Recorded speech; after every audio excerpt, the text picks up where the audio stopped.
प्रिय बच्चों, ये पिछला वीडियो में हमने डाइकोटिलोडोनस एम्ब्रियो का वर्णन किए थे और आज के वीडियो में मोनोकोटिलोडोनस एम्ब्रियो का ये कुछ भ्रूण विकास डेवलपमेंट प्रोसेस को बताने चल रहे हैं।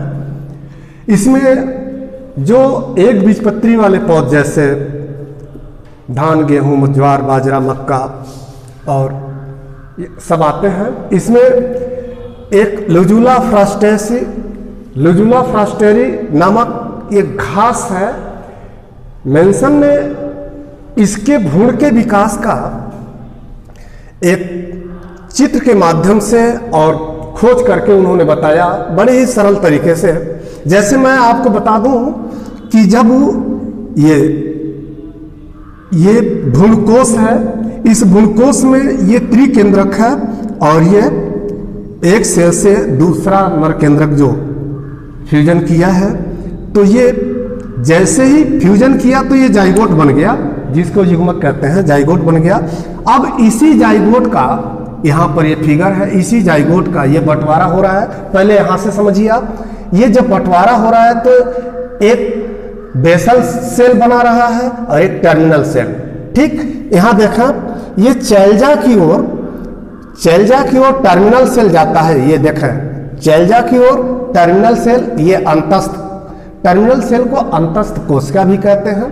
और माइक्रोपॉली की ओर जो आ रहा है, बीजांड द्वार जिसको कहते हैं बेटा, इसके तरफ निलंबक कोशिका जिसको बेसल सेल कहते हैं, बेसल निलंबक, ध्यान दीजिएगा। यानी कि जब ये जाइगोट बंटवारा होता है, ये अब जाइगोट बन गया। जैसे ही दो नरकेंद्रक होते थे तो पहला नरकेंद्रक चल करके एक सेल से किया तो सत्य निषेचन हुआ, वही जाइगोट बना। और जो दूसरा नरकेंद्रक है वो चल करके त्रिसंकेंद्रक बनाया। छींक रहे हो, क्लास चल रहा है, कोरोना काल टीका उका लगा है ना कोरोना पे ध्यान देना, दवा आप करा लेना। देखो भाई, क्लास चल रहा है, ऑनलाइन क्लासेस चल रहे हैं, थोड़ा सा सावधानी बरतिए। और हाँ, दूरी ठीक है, दूरी बनाए रखिए दूरी जरूरी है ना, क्योंकि 2 गज की दूरी तो सरकार लेकर के वैज्ञानिक डॉक्टर सब लोग कह रहे हैं, हमारे भी देखो दूरी। हाँ ठीक है, तो आप सभी लोग शांत रहें। अब मैं समझा रहा था कि ये माइक्रोपॉली की ओर बेसल सेल और चैल्जा की ओर ये जो ऊपर वाला ये सेल अब यहां से डिवाइड हो रहा है। हम आपको कोशिका के माध्यम से बता रहे हैं। ठीक, ये कोशिका 2 भागों में बांटा। यह कोशिका बेसल सेल बनाया और ये कोशिका बेटा टर्मिनल सेल बनाया, जिसको अंतस्थ कोशिका कहते हैं। क्या कहते हैं? अंतस्थ कोशिका। समझ में आया? और ये क्या है? इसको आधार कोशिका कहते हैं, आधार कोशिका, इसी को बेसल सेल कहते हैं। अब ध्यान, ठीक है, बहुत अच्छे। यहां कंफ्यूजन एक बना रहता है बच्चों में भी, सही बात है आपने पूछा।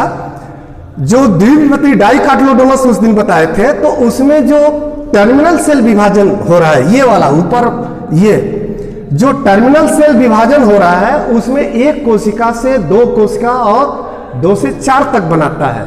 और उस समय वर्टिकल विभाजन हो रहा था।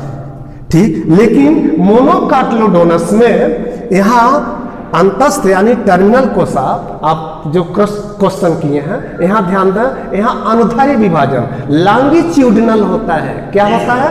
लॉन्गिट्यूडिनल। बहुत अच्छा, आपके समझ में आ गया, धन्यवाद। इस कोरोना काल में देख ही रहे हैं, क्लासेज बंद हैं और ऑनलाइन पढ़ाइयाँ दी जा रही हैं, और आपके पास 2-4 लोग जो बैठे हैं, समझ लिए अच्छी बात है, जवाब मिल गया। इसमें मोनोकोटिलोडोनस के कारण इसका जो एम्ब्रियो डेवलपमेंट हो रहा है, इसमें एक कोशिका से केवल 2 ही विभाजन, यानी एक कोशिका से 2 कोशिका बनता है। ठीक है ना?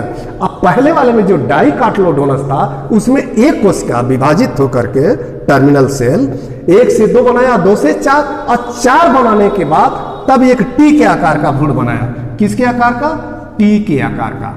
और इसमें यही अंतस्थ कोशिका केवल 2 कोशिका में विभाजित हुआ। देखा यहां, यही अंतर है जो आपका क्वेश्चन था बाबू।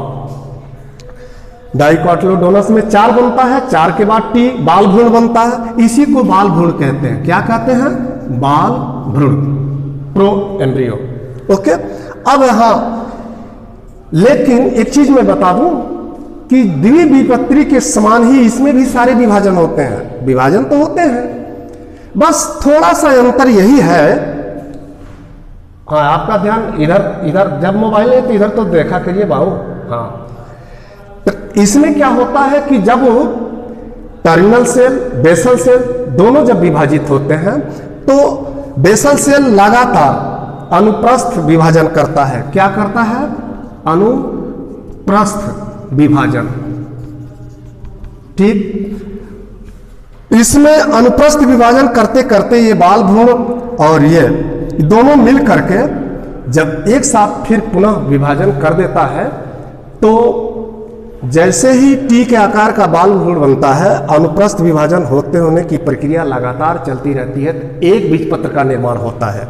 किसका निर्माण होता है? एक बीजपत्र का। एक बीजपत्र केवल पौधों में ही होता है। एक बीजपत्र एक ऐसे पौध होते हैं जैसे उनके अंदर जो भ्रूणपोषी संरचना होती है वो उसी एस्कुलेंटम में ही समाहित होती है, इसी नाते उसको एक बीजपत्र कहते हैं। और द्विबीजपत्र में जो होता है वो दोनों पत्रक आपस में एक अक्ष से जुड़ करके खिले रहते हैं, हाँ। तो एक बीजपत्र बनता है। एक बीजपत्र के बाद से ये उसी के अंदर सारे पोषण आदि की क्रियाएं संग्रहित रहती हैं।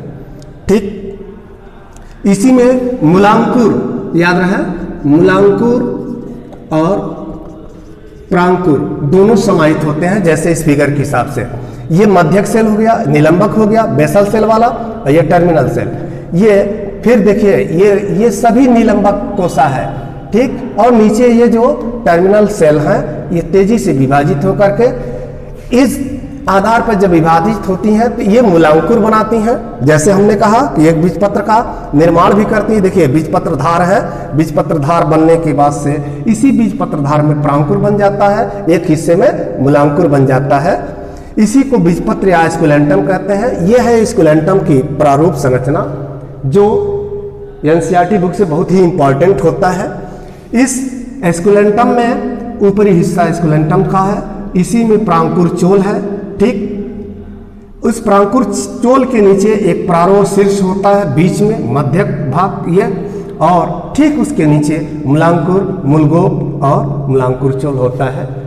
इस वीडियो के माध्यम से मैंने प्रयास किया है इस कोरोना काल में कि गांव गराज देहात के बच्चे, यूपी बोर्ड के हमारे प्रदेश में ज़्यादा हैं, जो गांव से मिलान करते हैं, इंटर कॉलेज कुछ गांव में ग्रामीण स्तर पे होते हैं, वो बच्चे आजकल कोरोना काल में आ नहीं पा रहे हैं, मुहैया नहीं हो पा रहा है। तो मैं ऑनलाइन क्लासेज और यूट्यूब वगैरह पे भेज करके आप सबको चाह रहे हैं कि आप थोड़ी बहुत जो भी जानकारियां हैं कर लें, आगे बढ़ें। इसके लिए आप सभी को इस कोरोना काल में धन्यवाद।